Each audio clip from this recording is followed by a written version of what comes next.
Hey guys, it's Drew. Thank you for checking out the Sober Fix podcast, where we talk about addiction and living life sober, one day at a time. If you like what you hear, go ahead and follow us. And if you get some time, check out our Instagram page at the Sober Fix podcast, and also our YouTube and TikTok at the Sober Fix. Hope you enjoy the episode. Hello, everyone. Welcome to another episode of the Sober Fix. This is Drew. I always appreciate anyone coming on here and listening to the guests and I talk about addiction, recovery, helping families, helping people live a better life, getting hope through experiences. And I just appreciate it. And I love everyone that comes on. I love seeing the episode plays going up. I love getting questions from you guys. I love the whole process, basically. I've got another guest on today. We've got a licensed professional counselor. We got Sjeffjones, who also does work with families that have a loved one that is suffering from addiction. Jeff, how you doing, man? Thanks for coming on today. I'm doing great today. Thank you very much for having me, Drew. I appreciate it. Absolutely. I just want to start in the beginning for you, Jeff. Where did you grow up? Where are you from? So I was born in Pennsylvania. However, I grew up in Ohio. So when I think of, where am I from, Ohio is kind of the formative years, and 20 miles south of Columbus in the pumpkin show capital of the world, Circleville, Ohio. Nice, man. I want to ask you, how'd you get into counseling? Well, I got into counseling largely through mediation. I did mediation for, probably 5 years or so. And I just heard from attorneys after the mediation kind of asking me, "Are you a psychologist?" And I was like, "No." And so I kind of figured, well, I probably have some gifts here that it might be helpful, or at least at that time, I thought it would be helpful for me to get credentialed as a way to, try to do good work in the world. So. That's awesome, man. Yeah. And actually, the whole, once I got a counseling degree, it was like, well, what do I do with this? It's so broad and general, and addiction is in my family, and not my family of origin, but my mother's father, my grandfather, showered more love and attention upon me than anybody in my whole life, which was awesome for me. It came with some mixed messages, like my mom hated him, and it didn't feel safe for me to love my grandfather in my mom's presence. And granted, I was a kid. I was, under 10 years old. So then when I became a counselor, it's like, what do I want to do with this? And I just, in my growing up, all the confusion about addiction, like, what is this? And how does it play out in an individual, and how does it play out in families? All of that was still, I was very conscious of it. And so then I focused on families, addiction, and eventually trauma. And that was kind of the beginning of the path that got me where I'm at now. That's cool, man. And I want to ask you, do you believe that addiction is a family disease? I definitely believe that addiction impacts the family. The whole disease concept is, from the perspective of our standard of care, addiction is a disease. So of course, family's impact would be seen as a disease. And so that's a whole nother conversation about the disease model and kind of where that came from. And the disease model, it really identifies there's one part of the body that's impaired. And with addiction, that part is the brain. And there's so much truth to that, and there's more to it than just an impaired brain. You know that. I think we all know that. But so, yeah, going back to your original question, families have impact. And what really is sad, what I see is sad, is that so much of the focus is on that one person. And, what they call the addict. I don't really like that language. I use individual in addiction. I know there's plenty of people that addict is empowering for them, and to frame that they are an addict. And that's cool. Whatever is empowering for people, but the whole, I think I lost the specific thread of your question, but it's definitely the individual. This is important, but also out here, like what's around that person, the environment. And the first thing in the environment is the family. And so I want to focus on both, the individual and the family. So I work with both, but initially I start here. I start with families while their loved one is still using. And the idea behind that is when families see a larger picture, i.e., all these mixed messages in the culture that have trickled down into the family system and make it more confusing. And, there's quite a bit of negative language. Families are just enablers, they're codependent, blah, blah, blah. There's a lot of good information under codependency, no doubt, and the languaging that shames families and individuals right from the get-go, that just, it makes it harder for people to warm up to, I want to learn about this, because warming up to it is almost, some interpretation of a feeling like I need to shame myself. I need to take this on, and I'm totally responsible, which, of course, the individual and the family have some responsibility to it, but all these cultural mixed messages. And, I believe that our culture enables addiction longer than any of us have been alive on the earth right now. And that's not really acknowledged or seen as a contributing factor. Yeah. And is that just, are you talking about alcohol, how much it is promoted everywhere? And is that what you're kind of, yeah. Well, that's definitely a part of it. And one of the first treatment centers that I worked in, right across the street, was a sign for, medical marijuana. But it's that's the easiest way to talk about it. And I know there's, quite a bit of laws and policies, and I'm not an expert in that.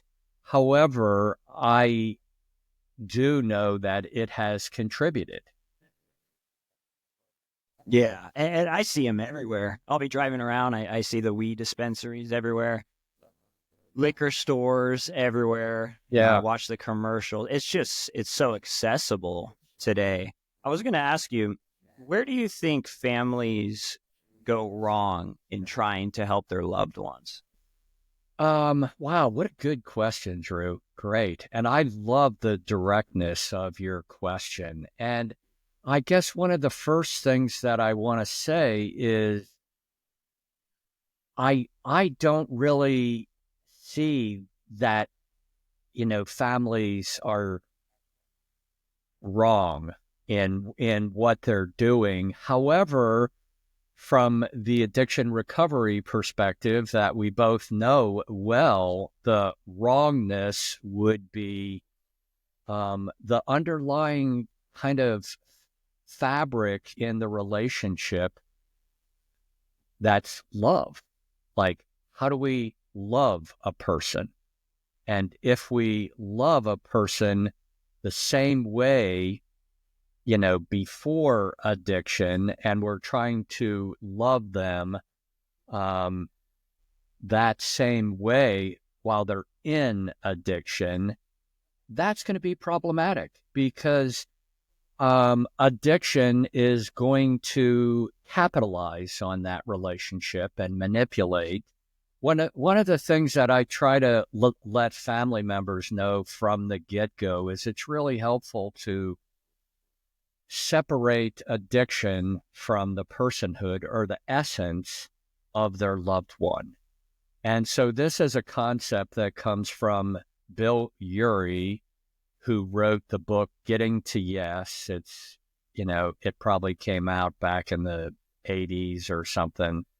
But separating the person, the humanness, from the problem is one of the concepts that he puts forth in that book right from the get-go. And so I've applied that to addiction and, help families separate addiction from the essence of their loved one, and first do that with their thinking. And then once they have that somewhat grounded in their thinking, then it's like, can they bring that into their language in communication with their loved one? And can they bring that into their actions, their behaviors? And so that's one of the first changes. So in this family addiction engagement training that I have, I'm asking families to change first. And, when I do that, so many families will be like, but Jeff, that's crazy. I didn't do anything wrong. Why should I change? And it's true, from the standpoint of if they're loving them in the same way, they didn't necessarily do anything wrong. And of course, they may have done things that were less than optimal that they would do differently if they had a redo, or that they're framing to themselves, that was just wrong what I did. I totally get that. However, family change first can really be helpful for family members to kind of understand what's going on. And it's a lot easier for them to not take things personal. And I say that like it's easy. That's not easy. That's not easy for me either, However, when we can separate addiction from the personhood of our loved one, we as family members know that our loved one's brain is impaired, and it's impaired by addiction, and addiction is running the show. It's manipulating the thinking of their loved one. And it can manipulate everything that comes out of their mouth, or some of the stuff that comes out. Like, we don't know, but I want family members to know specifically,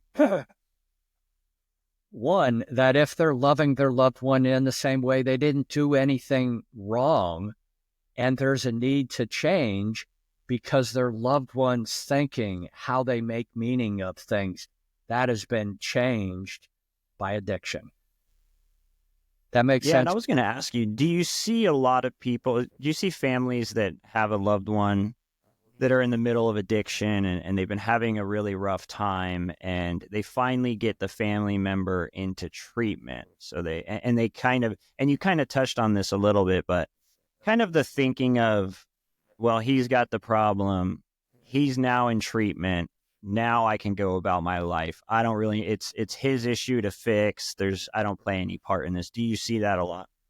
Yes, absolutely. I see that a lot. I mean, I've worked with families before to help them have new conversations with their loved one. And then once their loved one gets in treatment, despite everything that I've been telling them, that old message that you just named there, which is kind of they have the problem, it's up to them to fix it.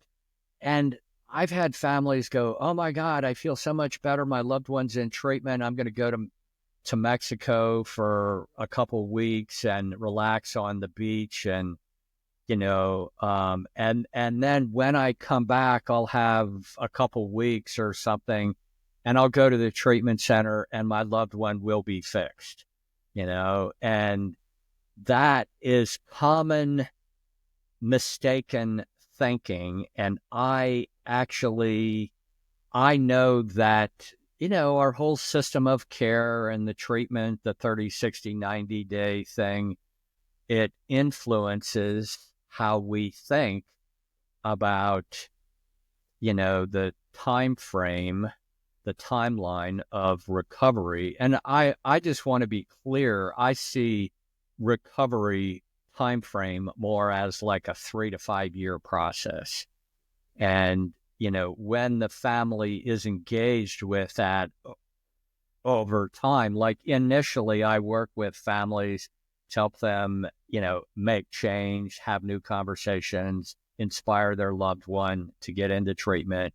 And then I work with the individual with amino acids and supplements, kind of starting to heal the reward pathway while I'm working with the family. And those two are separate. And then at some point, when the individual's ready, when we're both ready, and they're grounded in, some goals, a program, process for them, then, I start facilitating family meetings where the individual can talk about what they're doing, what their progress has been. And, the family can say, well, Drew, that's great. That's all well and good. But what about this? And what about this? And what about this other thing? And then then the mediation skills that I have kind of come into play in a really big way. And it's an ongoing kind of conversation. And this ongoing conversation rebuilds trust in the family. And when I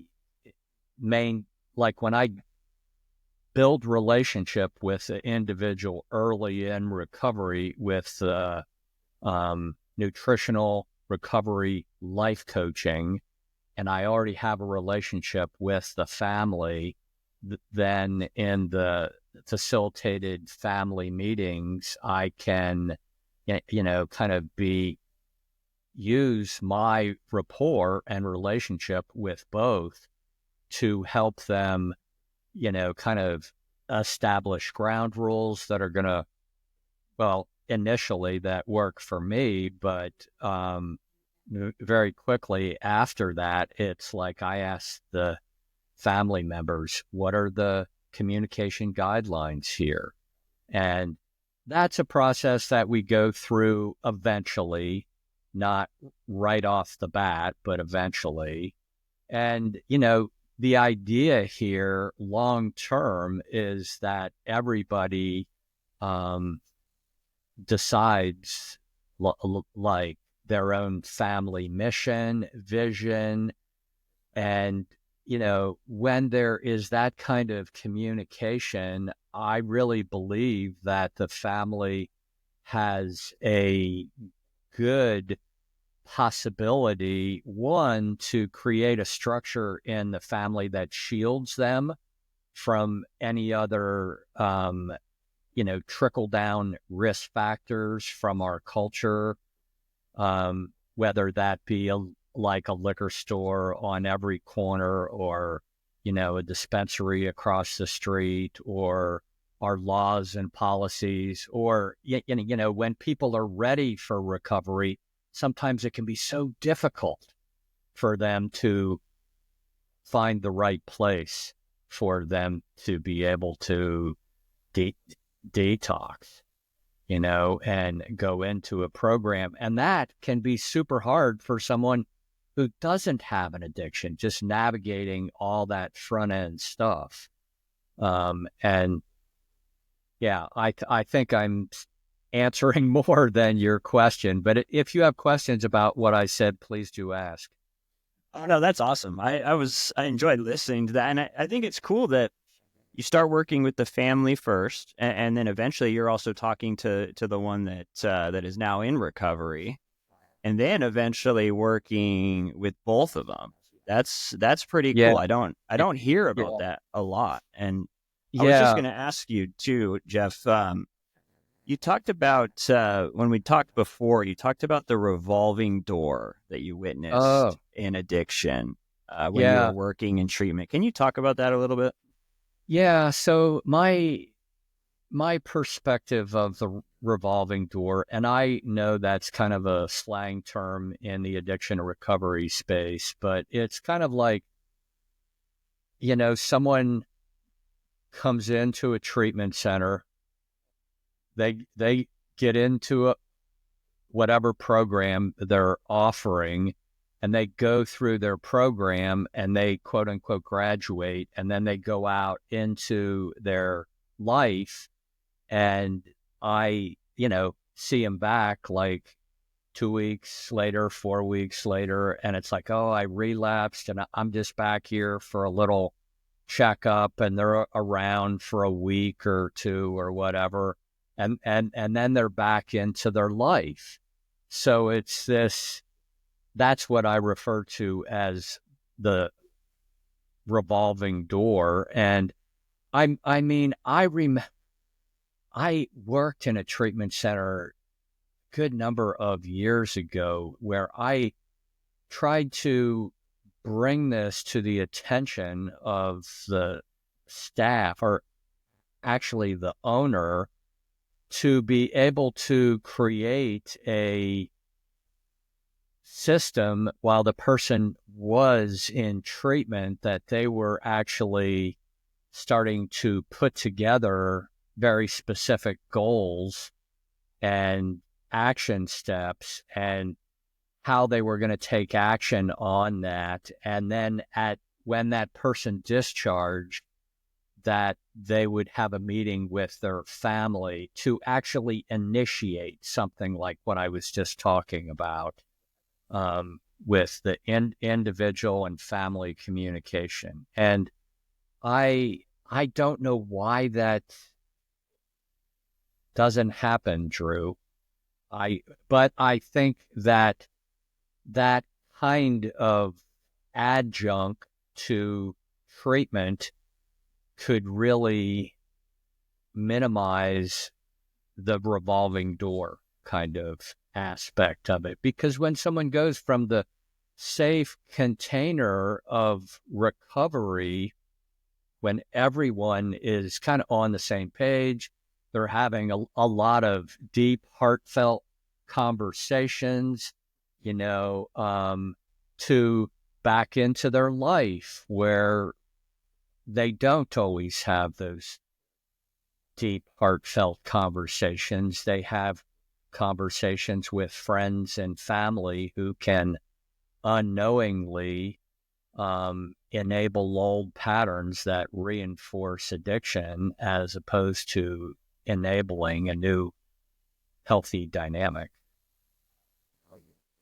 Yeah, and I think that's a great idea too, working with eventually the family and the one that is suffering from addiction, because I don't see a lot of that. Like, I see some people, let's say you have someone who's suffering from addiction themselves, they find like maybe a 12-step program, and then maybe you don't see it that often, but every once in a while, the family member will join some type of 12-step program or some support group. Yes. But they're Yes. kind of doing their own thing. You got the family over here in their groups. You got the one suffering personally from addiction on this end, and then I like in your program that you're bringing them both back together to really discuss some of that stuff. How did you come up with the idea for that? Oh my gosh. it was over many years, quite frankly. So, so part of my background is with the Academy for Mental Health and Addiction Nutrition, or Addiction and Mental Health Nutrition. And that really helped me see, one, that with every addiction, nutrients are depleted and brain chemicals are out of balance. And, just from my experience of, working in addiction treatment centers, the nutrition piece, now it's more and more acknowledged as important, but a lot of times it really wasn't. Or they had great food that was provided for them while they were in treatment, but there was really no education on why that was important and what they could do, and what support they could have to continue that when they get out of treatment. And so, as an example, once I went through a couple years of training with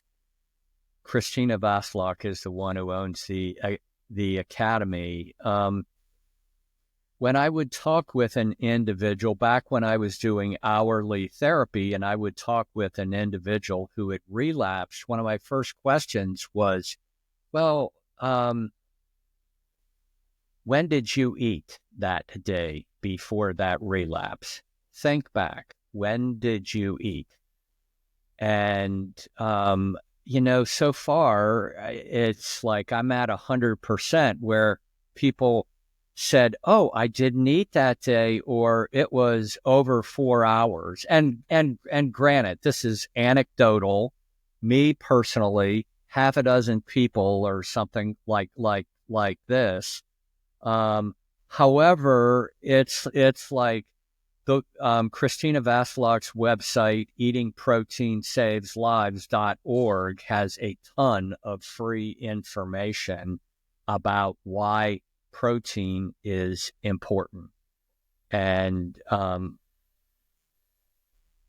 protein is the amino acids, et cetera, and like I talk about supplements and amino acids, but you can't supplement away a bad diet. And that, in my mind, is where it starts. And I'm just talking about this nutritional leg of the stool, like a 3-legged stool kind of thing.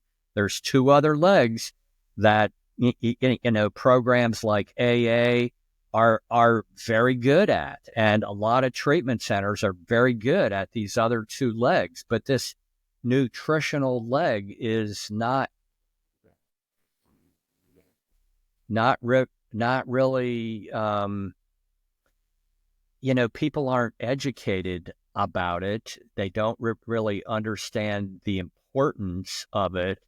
However, think back, Drew. You probably know of people who've relapsed, or in your own process, you have experienced some relapse. So, like, what's your experience with what I'm saying?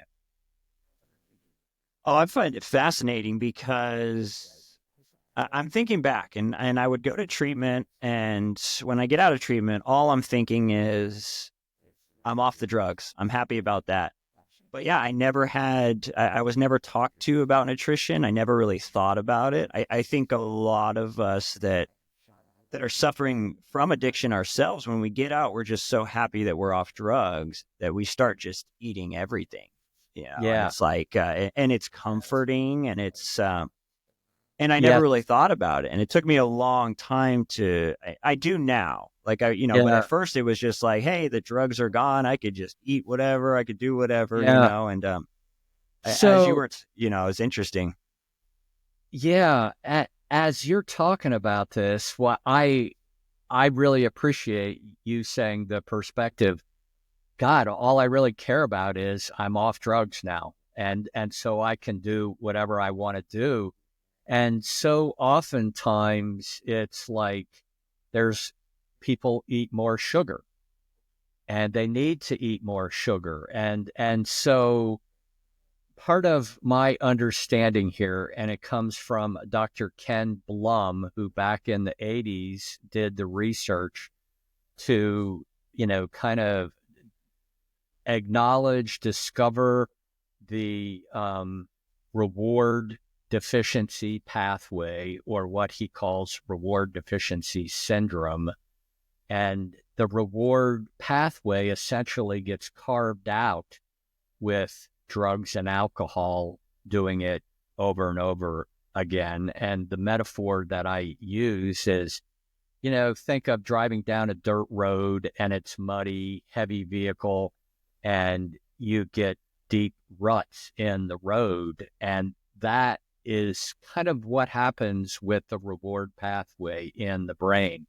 Because the drugs or alcohol, initially, they bring a reward. And for some people with an alcohol biotype of like omega-6 deficiency kind of thing, that is, they are born with a lack of prostaglandin PGE1. One of the things that they're very susceptible to is depression. But initially, when they drink, alcohol relieves the depression. So if they were conscious of that, it's and here's the choice. Would I rather be depressed, or do I want to have some alcohol? Be depressed, have some alcohol. Hey, this is not a hard decision. And when I started learning this, that alcohol actually, for some people with abnormal genetics, it actually creates a solution, a very real solution, and so I could go into the whole alcohol biotype survey thing from Joan Matthew Larson, who wrote the book 7 Weeks to Sobriety. In that book, she has kind of the survey, and she acknowledges 4 different kinds of what she calls alcoholics. One that looks like alcoholism but isn't. It is actually hypoglycemia. And then 3 others that are alcoholism. 2 of them come directly from abnormal genetics. So, and genetics aren't a black and white. If you have these abnormal genetics, you're going to be, in some kind of addiction thing. No, it isn't black or white. It is, there is a greater tendency for people that have these abnormal genetics to become addicted. And so, I see addiction largely, through a lens of there's a lot of black and white thinking. It's either right or it's wrong. It's good or it's bad. You're in recovery or you're not. And I think this black and white thinking, there's definitely places where that's helpful, but applying that across the board over time in the addiction recovery process, I think has its drawbacks. And so I like to think of contributing factors thinking, what I call both and thinking. And like for family members, when I talk about this, yes, you want to have focus on your loved one, but you also want to have focus out here. And really, you start on what's happening in your own body, family member, because for like, this is key. When we become aware of what's happening in our own body, that can be a guide, a much better guide than any kind of whatever we hear from the outside. And now I want to put a caveat. If I'm in addiction and I'm like, well deep into that, I'm not going to be connected with my body, with what's inside. I don't want to feel my feelings. I don't want to feel anything about my body. I just have been numbing it out. So that's not going to be possible right away for some people. Yeah. Excuse me. I love that you talk about the black and white thinking, because I lived my whole life in addiction in that black and white. A relationship was either great or we were broken up. This job is either amazing or I am quitting right now. I am either completely sober with the recovery program or I am insanely high. It was, and it took time for me to get out of that. I realized as I transitioned into recovery, I was still thinking like that. It's like I'd have a bad day. I could have 30 good days and then I could have 2 bad days. And I'm focused on the 2 bad days, saying this last month and a couple days was terrible, and I'm really glad that you mentioned that, because that was something that I really had to work on. That black and white thinking it was pushing me towards a drink a lot of times. And what it was doing too, is it was kind of, it was just putting it was dampening my life. Like I was looking at things, I was always focused on the negative, and a lot of that was that black and white thinking. So thank you, Jeff. I'm glad that you brought that up as well. Sure. I wanted to ask you, how do the family members, when they've got someone that's been suffering for a long time, and we talked a little bit about enabling. Maybe they've been, just to use the word, maybe they've been enabling for years and they're having a hard time kind of cutting that off, what is their first step towards making some change, like finally developing some boundaries and finally giving themselves a break and kind of distancing themselves a little bit? Sure. Thank you for that question. So, one of the first things that I want to say is I want to talk about enabling. And in the addiction recovery space, that word comes with a certain amount of negativity. And I realized, Jeff, you're always enabling something. What do you want to enable? Like, be conscious about what you're enabling. So what I, help families with is to be conscious of what they're enabling. Like, I can enable old patterns that reinforce addiction, or I can enable health and start with health inside of me, and then a healthy dynamic with my loved ones.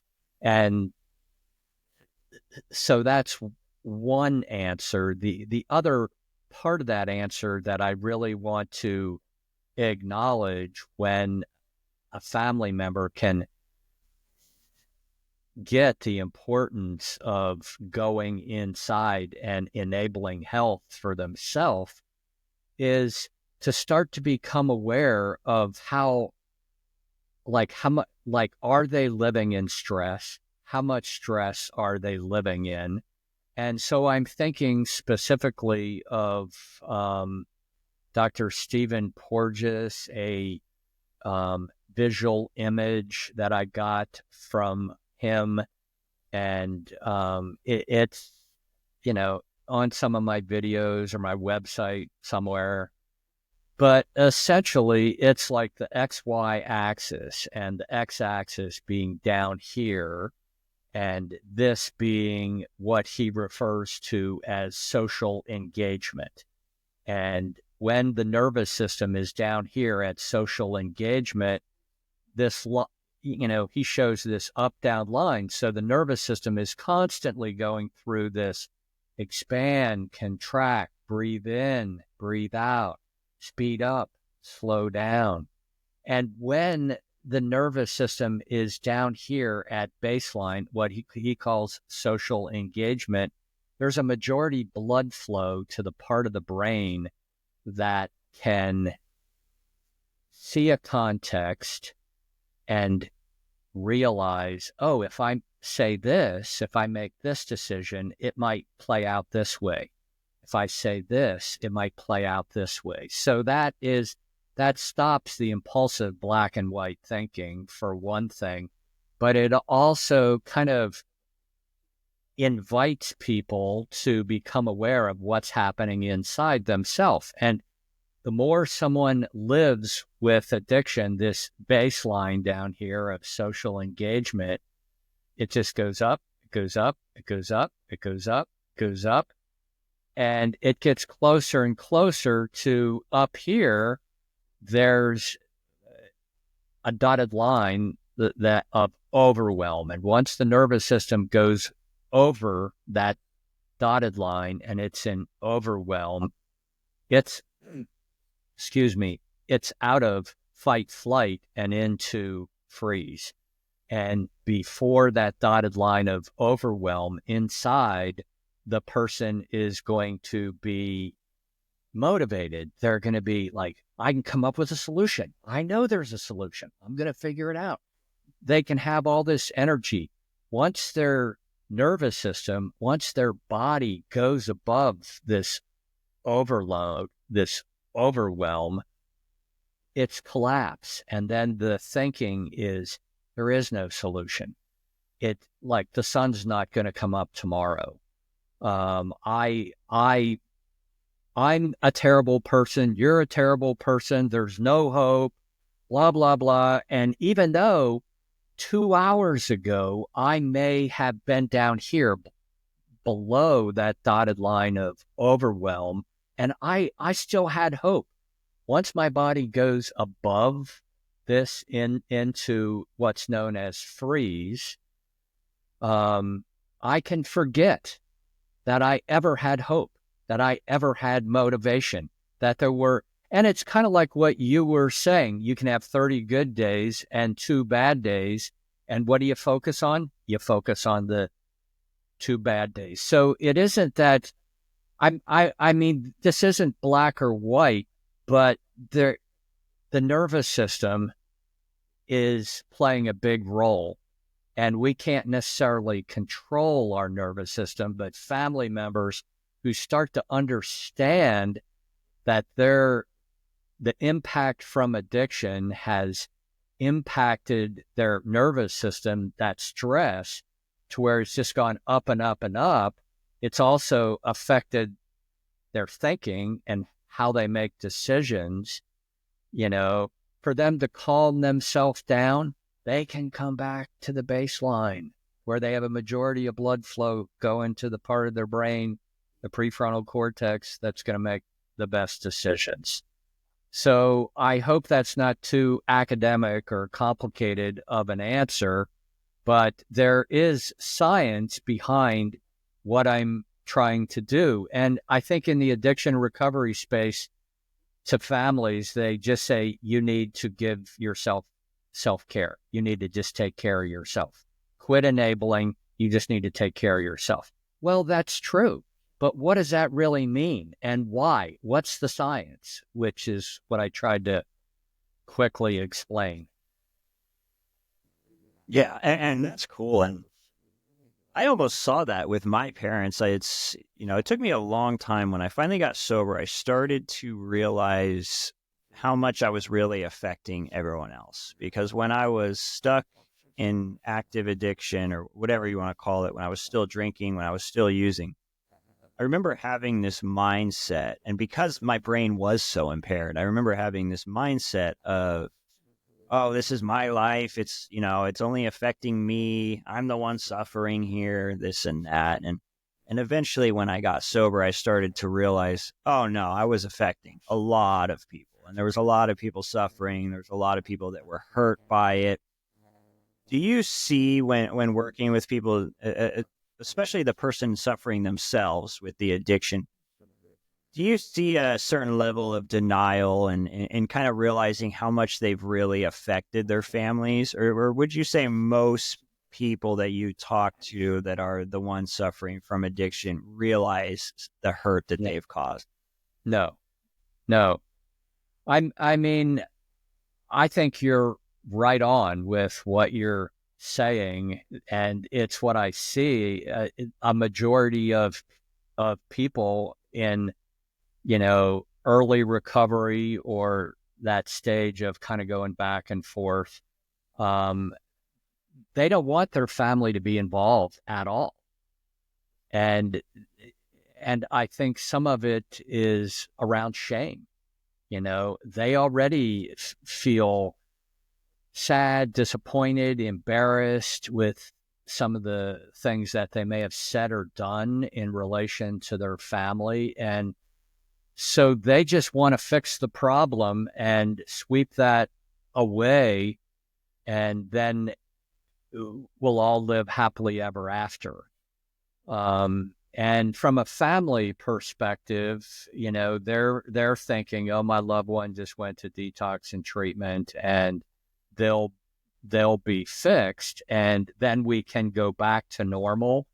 Well, going back to normal, having the same relationships as they had before, will enable old patterns that reinforce addiction, as opposed to enabling health within myself and within the relationship, the dynamics. Yeah. What are some of those patterns that you see parents taking part in that kind of contribute to the addiction? Well, loving in the same way. And so some of that could be, they see their loved one doing something that is putting them in harm's way, and they're not doing anything about it. And oftentimes this is the mom and how they love. They're generally the last ones to give up on their child. That's not 100% always the case, but I've seen that more often than not. But it's, the mom kind of seeing something that their son or daughter is not doing for themselves, and then the mom just jumps in and does it for them, as opposed to talking about it and seeing if their son or daughter will invite them in and, Mom, would you be willing to do this for me, for instance?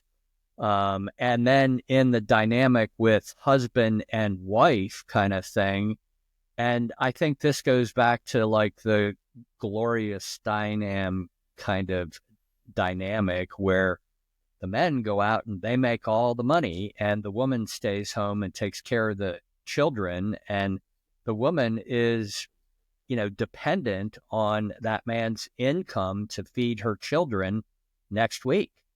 And so she could essentially see these patterns that's happening with her husband, patterns of, getting drunk and not being able to go to work. And so she could call up work and say, oh, my husband got up and he has the flu and he's not going to be in today. So she's essentially lying for him, covering for him. For one, she wants to be able to feed her kids next week. She's dependent on the income. So that is another pattern that I see families, in this case, the wife, the other one was the mom, but it's going to be different. It's based on the relationship. And so much of, in my mind, what I focus on, so much of healing in addiction is the relationship. And that's what the family can really do, is to focus on what kind of relationship have we had in the past, and actually what kind of relationship did I have with my parents, and what kind of relationship did my parents have with their parents, et cetera, et cetera. That's like the part of the generational trickle down. So I hope I'm not getting too academic, but there's a lot of different pieces with this that I know when families start to see this general picture, and individuals too, ideally, when they start to see this general picture, they can make change. I say ideally. I'm working with a guy right now. I met one of his family members probably 3 months ago.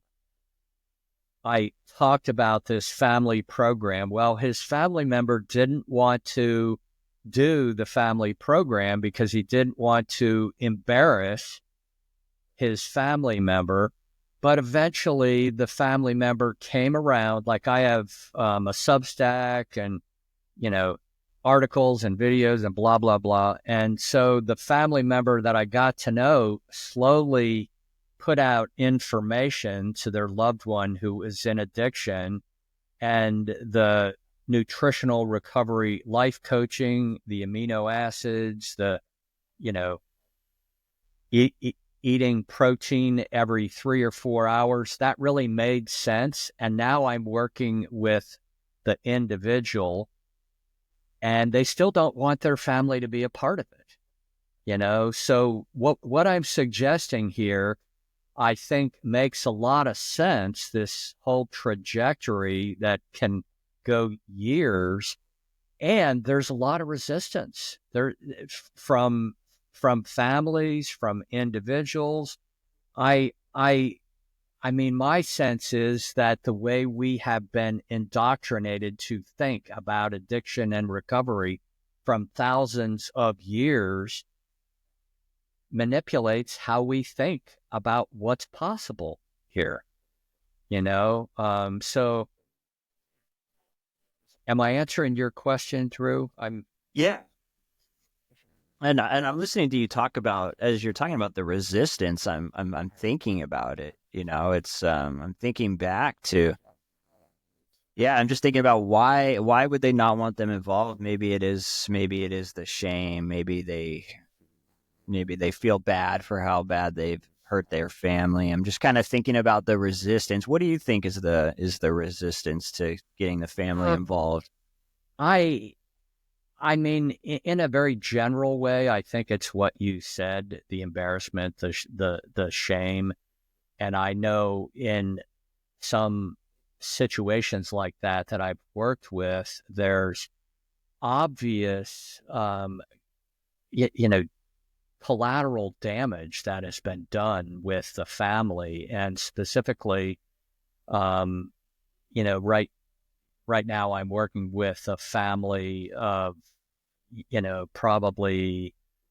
I'm working with an individual, and his wife has had the brunt of the collateral damage, and the guy that I'm working with is not ready to address that yet, and I've just started working with him with the nutritional piece.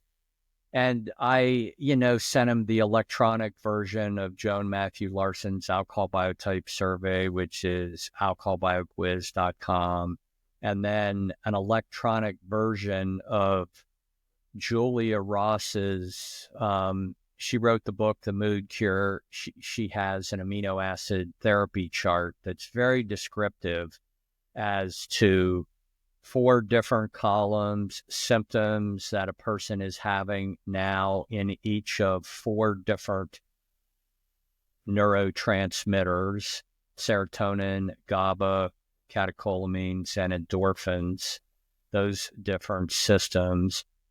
But it's like someone can rate 0 to 10 with each of those symptoms, and then column D is how the person would be feeling when that neurotransmitter system is in balance. So that's kind of a check.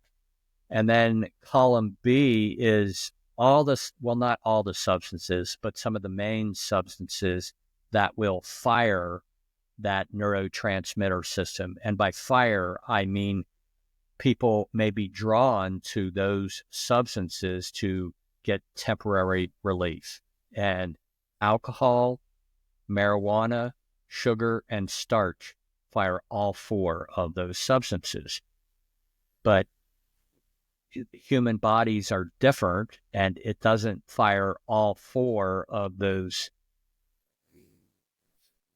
neurotransmitter systems in the same way of craving for the same amount of alcohol, the same amount of marijuana, the same amount of sugar, the same amount. It's like we have different bodies, we have different cravings largely, and so that's column B, and I could take a little offshoot here and go back into the AA thing, where AA meetings, they're all around the world. There's so much great things that I like from them. However, there's some things that I don't like, and one of those is they have a lot of sugar at AA meetings. They have caffeine. They have nicotine. All of those things fire the reward pathway. And I know of AA sponsorers who tell their sponsees, always carry some Jolly Ranchers in your pocket. If you ever feel like you're going to drink, have some Jolly Ranchers. Eat sugar. And that will bump the sugar up, kind of like the hypoglycemia thing. And that will help them in that moment, However, it doesn't heal the reward pathway. It continues to deepen it. And, things like, so I'm going back to that amino acid therapy chart that Julia Ross put together, column B. There's also, pharmaceuticals in each one of these categories that also deepen the reward pathway, whereas the amino acids are going to help to heal the reward pathway. And the pro-recovery diet, which is on the eatingproteinsaveslives.org website, it's like, so why the protein? Well, protein turns into amino acids. So it's like there's three legs of the stool. I could rave and rave about this. And, from a black and white perspective, I'm sure there's things that I can say that won't be true in this context, but in this other context, it would be. And that's how I see, the addiction recovery process. It's complicated. There's a number of different pieces that are important to be aware of, and then to start to change, heal, create a daily routine that allows people to be giving time and attention to each one of those legs of the stool. Yeah, it's fascinating stuff, and I love the way that you explain it all, Jeff. You got so much knowledge and experience on it. I love it.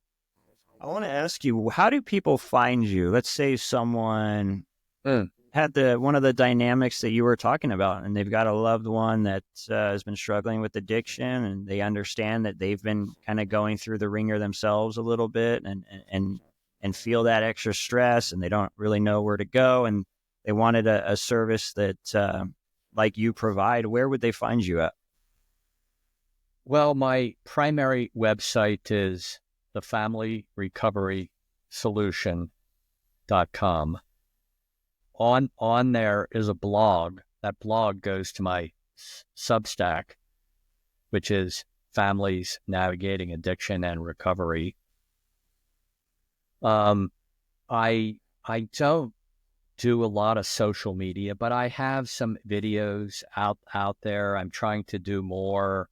I'm in the process of writing a book. I hope to have the writing part of it done this month, start working with an editor later this month. I have about 60 TEDx applications out there. I have not gotten a stage yet. So I'm trying to get my message out there. And Drew, I'm so grateful, to be on your podcast, because this is one of the ways I'm trying to get the message out there. And I'm inviting people to connect with me, whether that's through the Substack and just start to get a sense of what I'm talking about, the angle that I come at, or, ideally someone can set up a phone meeting with me or a Zoom call, which they can do on that website, thefamilyrecoverysolution.com. Thefamilyrecoverysolution.com. Awesome, Jeff. Thank you, man. I appreciate you. I always ask, one of my last questions that I ask people, it's normally geared towards those that are in addiction. So I normally ask them, what is your advice to someone out there still suffering? I'll kind of change it for you. What would your initial advice be to the family who's got someone suffering and it's been going on for a while and they don't know what to do? What is what's their first step? Well, I mean, so in like a 10,000 foot view that would apply to both of them, part of this addiction recovery thing is there's looping. We go around in circles. And so we have a belief about something, and then there's thinking that comes out of that. And from the thinking, we have certain behavior. We take an action or a lack of action, and then we have feelings about that action or lack of action. And generally, those feelings reinforce this old belief. And this, and it's like that I just described there. That's not just an addiction thing. We all that's a human thing, specifically when we are less conscious and aware of our thinking and where it comes from and how it drives us to do things over and over again, even though we've done it a number of times and the results, we still haven't gotten the results that we're looking for.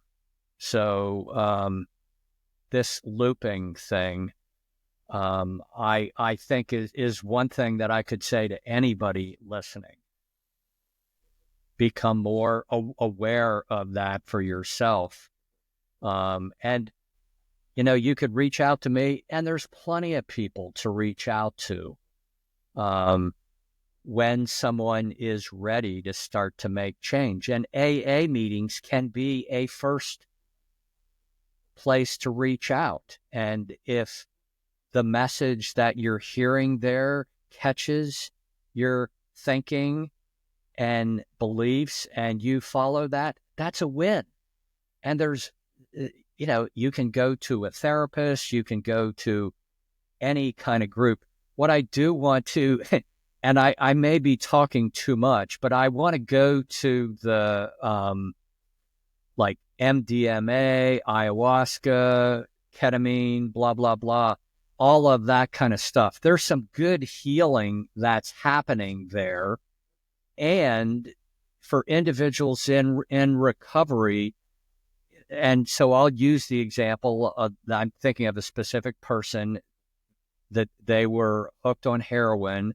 They went down to Mexico. They did this iboga thing, and there's research about this. They do this, and then they have no cravings, no withdrawals. The next day, they're good to go. And so I'm thinking of a particular person. They went out kayaking, they were out living their best life again the very next day. However, what I want people to know is you have like 3 to 6 months to start practicing recovery skills to change your life.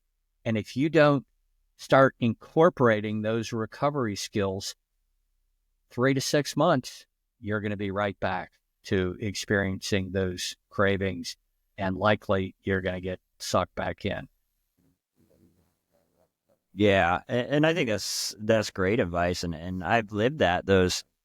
It took me a while to realize, man, there's some stuff to be done to stay sober. Like there is some work to be done. I used to think it was just putting the stuff down and and I'll be good to go. And it was just never the case. I found myself in the same pattern, the same loop that you were talking about.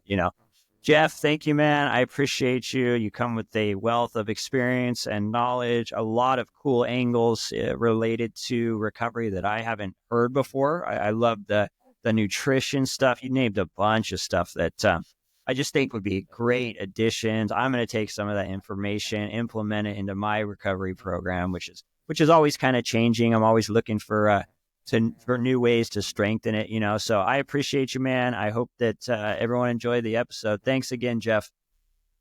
Thank you, Drew. All right, you made it through another episode. Thanks again. And if you'd like to collaborate or come on the show, please email me at thesoberfixpodcast@gmail.com. Have a great day.